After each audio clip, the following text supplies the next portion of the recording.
আজ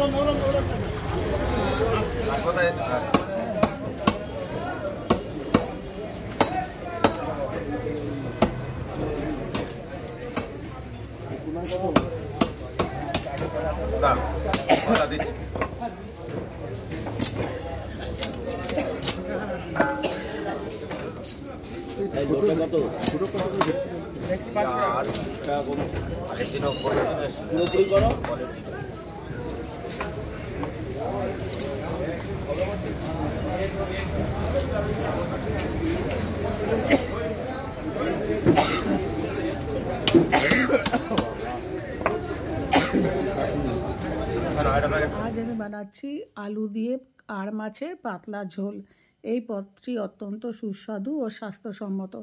আপনারা step by step পুরো ভিডিওটি দেখুন এবং বাড়িতে একদিন অবশ্যই এই রেসিপিটি ট্রাই করুন। আশা করি আপনাদের এই ঝোলটি খেতে খুবই ভালো লাগবে। আমি রোজই আমার চ্যানেলে একটা করে নতুন ভিডিও আপনাদের সাথে শেয়ার করি।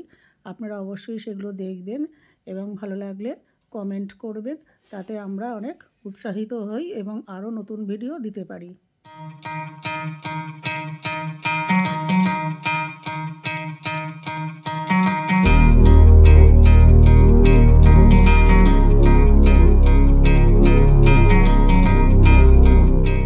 আমি এখানে আর মাছ নিয়ে নিয়েছি। এটাকে আমি এখন এর মধ্যে দিয়ে দেবো লবণ। একটু লবণ দিয়ে দিলাম, দিয়ে দেবো সামান্য হলুদ,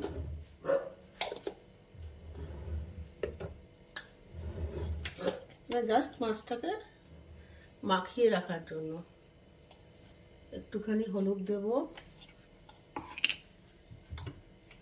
আর একটু সর্ষের তেল দেব, একটু কয়েক ফোঁটা সর্ষের তেল দেব, দিয়ে আমি মাছটাকে ভালো করে মাখিয়ে রাখবো।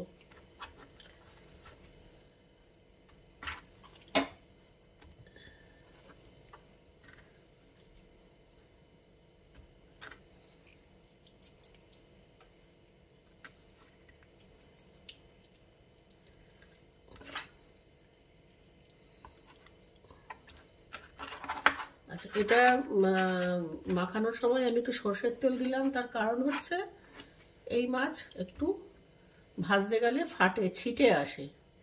এই সর্ষের তেল একটু মাখিয়ে রাখলে পরে কম ছিটায়, সেই জন্য সাথে আমি একটু সর্ষের তেল দিলাম।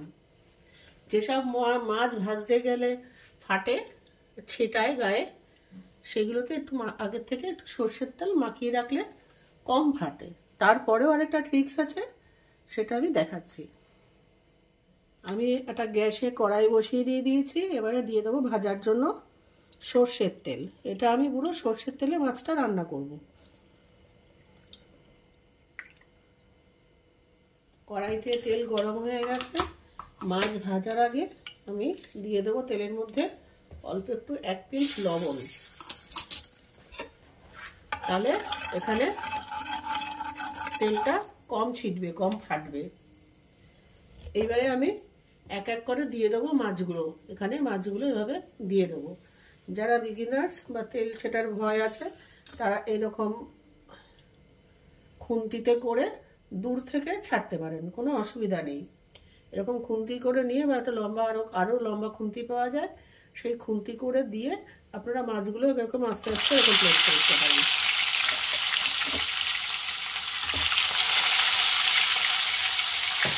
আমি এভাবে সবকটা মাছ আস্তে আস্তে ভেজে নেব।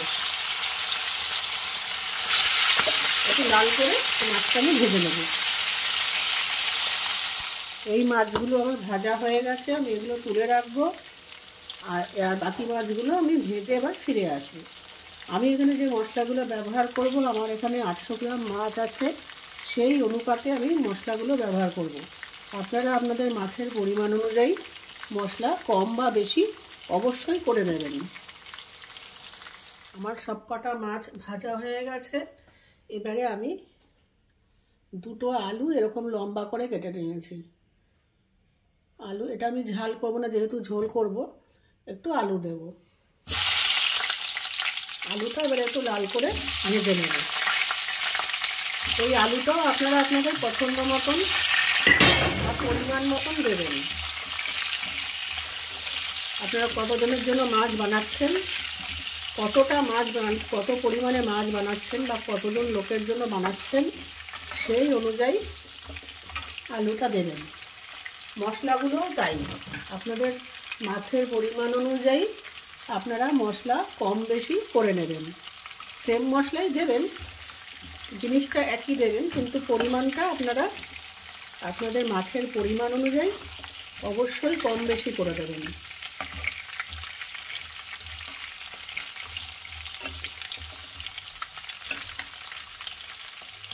আলুগুলো ভাজা হয়ে গেছে, এর থেকে বেশি করে ভাজবো না, আমি আলুগুলো তুলে নিচ্ছি।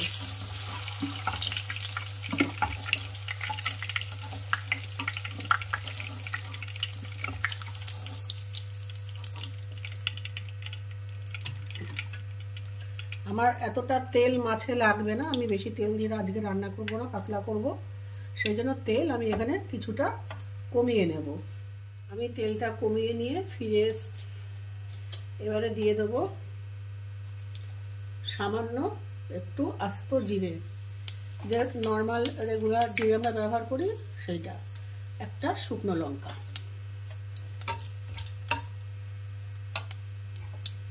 তারপরে দিয়ে দেবো একটা ছোট পেঁয়াজ কেটে রেখেছি, কুচি করে রেখেছি, সেই পেঁয়াজটা।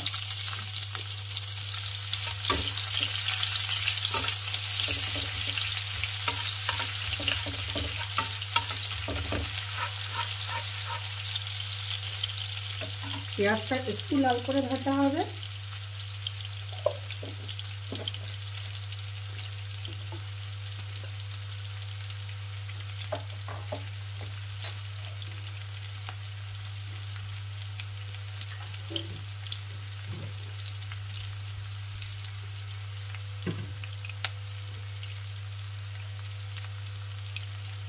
এরপরে আমি দিয়ে দেব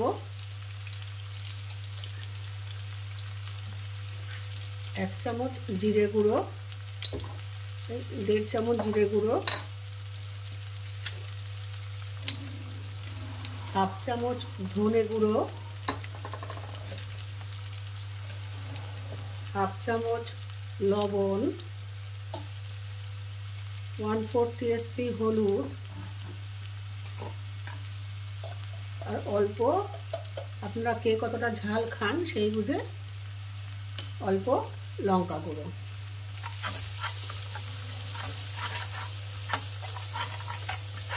একটু ভাজা ভাজা হবে, আমি একটু জল দিয়ে মশলাটাকে কষিয়ে নেবো সামান্য, যেহেতু আমি ডাইরেক্ট গুঁড়ো মশলা দিয়েছি কড়াইতে, সেহেতু একটু জল দিয়ে মশলাটা কষাবো।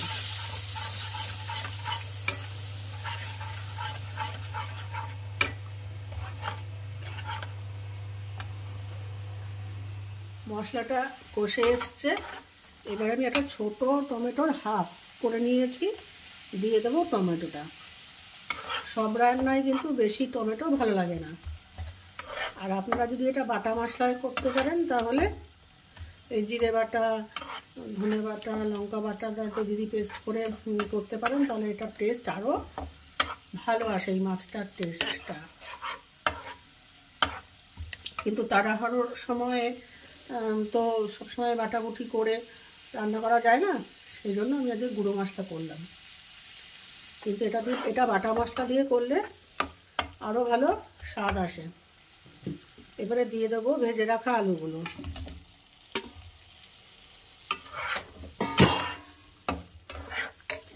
সাথে দিয়ে দিলাম 3টে কাঁচা লঙ্কা।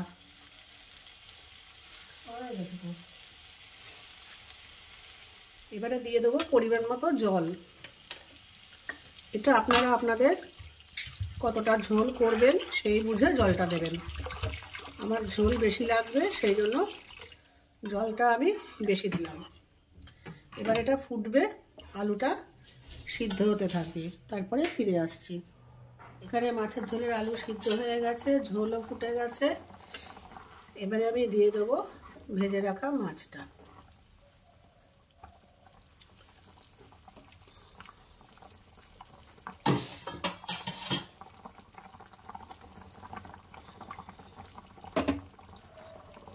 দিয়ে এটা আমি কিছুক্ষণের জন্য ফোটাবো, বেশি ফোটাবো না,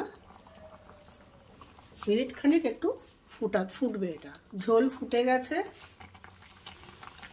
আমি এখানে দিয়ে দেবো ধনেপাতা, কুচনো ধনেপাতা।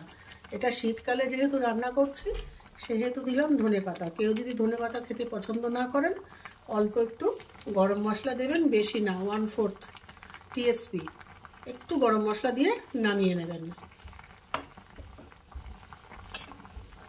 আর এটা শীতকাল যেহেতু সেই জন্য আমি দিয়ে দিলাম ধনেপাতা। আপনারা লবণ ঝালটা চেক করে নেবেন। আর সবার শেষে আমি দিয়ে দেবো অল্প এই কয়েক দানা, এই যে কয়েক দানা একটু মিষ্টি, একটু সুগার, চিনি দিয়ে আমি এবার এটাকে নামিয়ে দেবো। আমি প্লেটিং করে ফিরে আসছি আপনাদের কাছে।